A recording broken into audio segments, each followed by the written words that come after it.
दोस्तों, ज़िंदगी में सब कुछ करना मगर किसी काम की अति मत करना।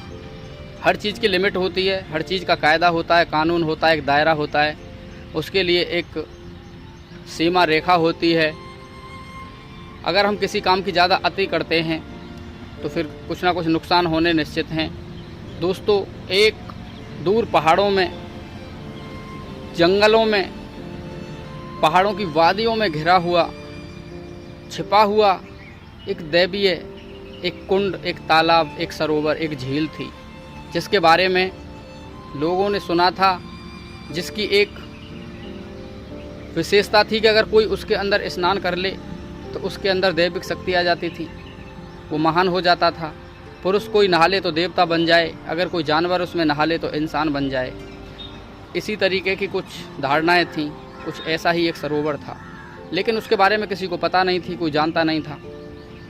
एक साधु सन्यासी थे, वो काफ़ी दिन से खोज कर रहे थे, लेकिन एक दिन उस तालाब को, उस कुंड को खोजने में सफल हो जाते हैं। जब वो वहाँ पर पहुँच जाते हैं तो एक पेड़ के ऊपर चढ़ते हैं और वहाँ से छलांग लगाते हैं, और जब वो उस सरोवर से बाहर निकलते हैं तो उनके अंदर चमत्कारिक शक्तियाँ, दैविक शक्तियाँ आ जाती हैं। वो एक सामान्य पुरुष न होकर एक दिव्य पुरुष हो जाते हैं, एक देवता बन जाते हैं, उनका स्वरूप चेंज हो जाता है और वहाँ से चले जाते हैं। इसी चीज़ को उसी पेड़ पर बैठा हुआ साइड में एक बंदर और बंदरिया का जोड़ा देख रहा था। उन्हें बड़ा अद्भुत लगा, बड़ा आश्चर्य हुआ। वो सोचने लगे कि हमको यहाँ पर रहते हुए वर्षों हो गए और हमको इस अद्भुत नज़ारे का, इस अद्भुत कुंड का, इस चमत्कारिक तालाब का आज तक पता ही नहीं था। हमारा तो जीवन ऐसे ही चला गया। बंदर और बंदरिया दोनों पति पत्नी थे, प्यार करते थे एक दूसरे से, लेकिन उनको इस चीज़ की पता नहीं थी। तो उन्होंने प्लान बनाया कि हम भी आज इसके अंदर कूदेंगे और कुछ ना कुछ चमत्कार होगा। तो दोनों ने उस पेड़ से छलांग लगा देते हैं। जैसे ही बाहर निकलते हैं तो वो दोनों बदल जाते हैं, इंसान बन जाते हैं। जो बंदर था वो एक पुरुष बन जाता है, बहुत ही सुंदर, और जो वो बंदरिया थी वो एक नारी बन जाती है, बहुत ही सुंदर, बहुत ही ज़्यादा अच्छी दिखती है, बहुत ज़्यादा सुंदर उसका स्वरूप हो जाता है। तो बंदर इस चीज़ को देखकर खुश हो जाता है, बंदरिया भी खुश हो जाती है। बंदर बोला कि अब की बार मैं इसमें दोबारा से छलांग लगाऊंगा, मैं अब देवता बनूंगा। बंदरिया बोली, नहीं, मुझे तो जो स्वरूप मिल गया है मैं इसी में खुश हूँ, और मैं तो आपसे भी बोल रही हूँ कि आप भी रहने दो।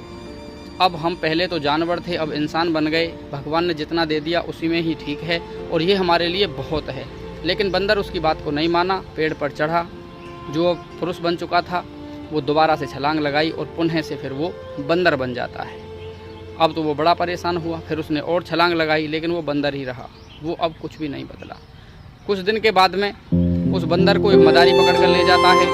जो वो बंदरिया एक नारी बन चुकी थी, उसकी शादी राजा से हो जाती है। कुछ दिन के बाद में सौभाग्य से वही मदारी उस बंदर को लेकर उसी नगर में चला जाता है जहाँ पर उसकी वही बंदरिया, जो एक नारी बनकर एक राजा की रानी बन चुकी थी। बंदर उसको पहचान लेता है, नारी भी उसको पहचान लेती है, लेकिन दोनों कुछ कह नहीं पाते, कुछ बोल नहीं पाते। वो बंदर बड़ा दुखी था, वो सोच रहा था कि मुझे अच्छा खासा इंसान का स्वरूप मिल गया था, लेकिन मैंने दोबारा से गलती कर दी। मुझको बंदरिया ने समझाया भी था, लेकिन मैं माना नहीं। बंदरिया दूर से हाथ हिला रही थी, जो वो नारी बन चुकी थी। वो उसको बस इतना ही बता रही थी कि अब जो जीवन में हो गया वो हो गया, अब उसका कुछ बदलने वाला है नहीं।